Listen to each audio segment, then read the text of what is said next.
What's up everyone, Thralls here once again. I am Necrotic Nick and I have an album review for you. So another one that came out on the 14th of May was the newest one from Cadaveric Incubator, Nightmare Necropolis. This comes out on Hell's Headbangers Records. This band formed in Helsinki, Finland in 2004. This is their second full length. They have multiple split EPs, I believe one demo and a compilation, and they feature ex-members of Torso, and Festerday, which I'm very familiar with. Festerday, I absolutely loved their big comeback album not too long ago. And this is flat out old school death grind. And I definitely want to cover this band because they are appearing on Maryland Death Fest next year.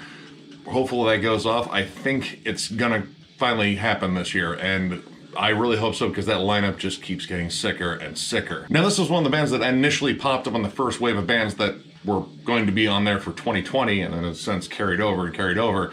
And I was instantly curious and I picked up their debut album, Sermons of the Devouring Dead, and was like, this is pretty solid death grind.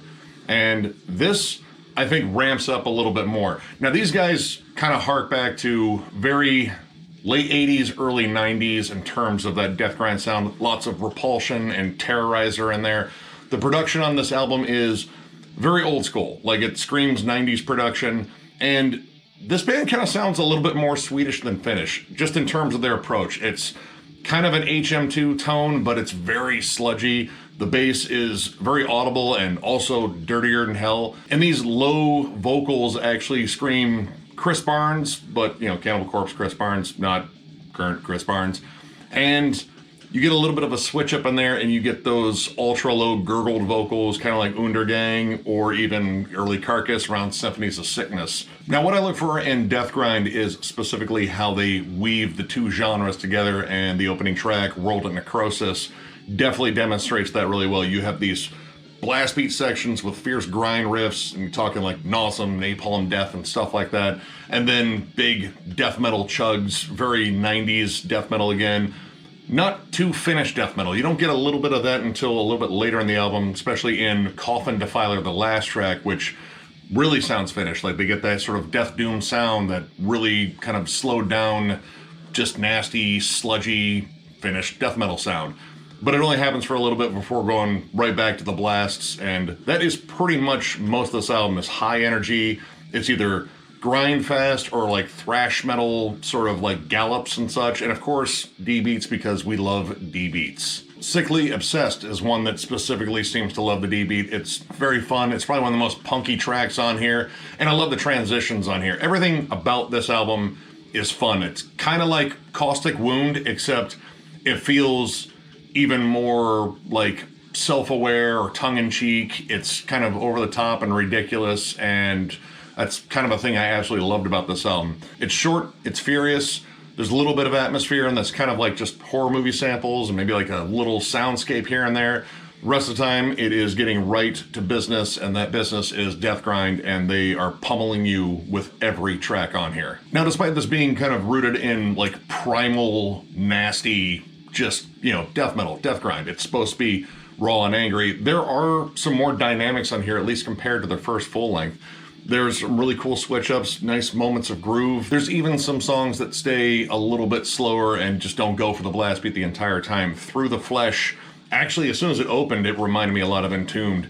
But specifically, it kind of reminded me a bit of maybe like Wolverine Blues, because there's just like a little bit of death and roll catchiness to it. And then Frenzied Hatred actually is almost like a death thrash song with very grindy production. It actually features the only guitar solo I believe that's on here. There are some moments of melody on here. You have some really creepy harmonies on Necropolis that I thought were specifically really good. They kind of reminded me a lot of Carcass again. But most of the time, it's just about delivering the riffs and the energy and that fiercely old school feel, which is all over this album. Now, this does feature a couple of guests on here. Through the Flesh actually has the frontman of Pyre on there, and he does a great job alternating between the vocals because he has a really sort of dry, almost kind of thrashy delivery. And then the frontman of Blood is on the song appropriately titled Bloodlust.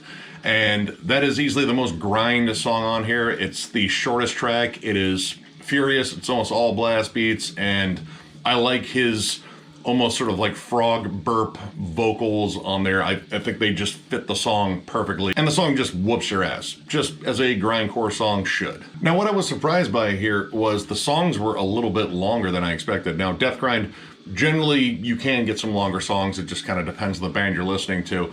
But most of the time when you hear grind in the title in any form, you're thinking very short songs. Most of these songs are 3.5 minutes. I think the longest track is almost 5 minutes, and they actually squeeze in a fair amount of dynamics in there to sort of spice up. You get nice transitions, good amounts of groove in there, and just a ton of fun riffs regardless of the style they're sort of playing to. Necropolis and Sarcophagidae, I think that's how you pronounce that, both sort of labor a more straight up old school death metal sound, but again, they keep the riffs fun regardless of what style they're kind of going for, whether it's a grind-centric song or something a little bit more thrashy, or even like a nice little death doom break. There's always good hooks. I mean, again, death metal hooks, grindcore hooks, so they're not pretty hooks, just meat hooks. Meat hooks covered in rotted flesh. That seems very appropriate. Now, I do have some questions about the album cover. The album cover is strange. If you're looking at it, you might notice that there's a tree with tits. I mean, usually the noose would be like kind of the thing you'd notice on there, because like, oh, there's a noose hanging, that's death and whatever. There are tits on the tree. That's weird. And then you have a sad frog on top of a grave. I assume that's the frog's owner. He looks bummed about whatever. And then, you know, the centerpiece is a corpse breaking out of a coffin just to puke. I don't know. It's an interesting cover. I just had to bring it up because it's a little strange. But overall, I don't really have many complaints about this album. I mean, I guess you could say it kind of sticks to what it's going for, that kind of early 90s, late 80s death grind sound, that very Terrorizer, Wolf Downfall sound. But that's a great sound, and I love hearing it. So that's about the only complaint I can really make. So overall, I'm going to give this 4 stars. This is a banger, and this album makes me excited to see them live because this sounds like it's going to be ridiculous fun to listen to live. I think the pits will be absolutely insane. I love when fusion genres embody pretty much all the aspects of both genres, and deathgrind is one of my favorites, and these guys do it exceptionally well.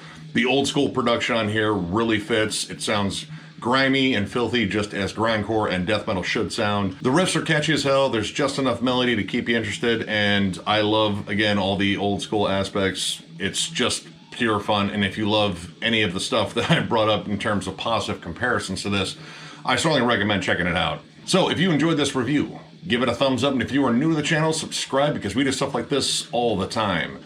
Also, we are on Patreon, so if you'd like to support us there is a link below in the description. We're going to start putting up more stuff on there for all of our current subscribers and future subscribers. Also, we have a giveaway going on once we hit 6,000 subs, which we are over 5,700, and thank you very much for all of that. We're going to give away a bundle of CDs, so if you haven't got in on that, definitely check out the other link in the description and go comment on that video, and you are instantly entered in that. So with that, I thank all of you, and we will catch you later.